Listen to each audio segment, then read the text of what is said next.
Летните патувања носат поголем ризик од здравствени проблеми предизвикани од високите температури, инфекции што ги пренесуваат инсектите и небезбедните активности на вода. Од Институтот за јавно здравје апелираат граѓаните навреме да се информираат за здравствените ризици во земјата каде што патуваат, да ја проверат потребата од вакцинација и да подготват соодветна здравствена заштита. Посебно внимание се препорачува за заштита од комарци. Треба да се користат репеленти, да се носи лесна облека, што ја покрива кожата и кога е можно да се предстојува во климатизирани или заштитени простории. При користење крем за сончење и репелент, прво нанесете го кремот, а потоа репелентот.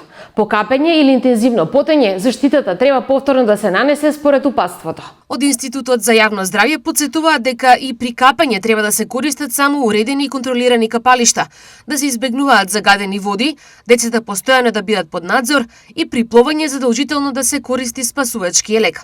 Во услови на високи температури се препорачува избегнување директно сонце и активности на отворено од 11 до 17 часот, престој во разладени простории и редовно внесување вода. Не чекајте да почувствувате жед. Пијте доволно вода во текот на денот и избегнувајте алкохол, пијалаци со многу кофеин и тешка храна. Доколку за време на патувањето или во рок од 3 недели по враќањето се појават покачена температура или други симптоми, граѓаните треба навреме да побараат лекарска помош и да информираат каде и кога патувале.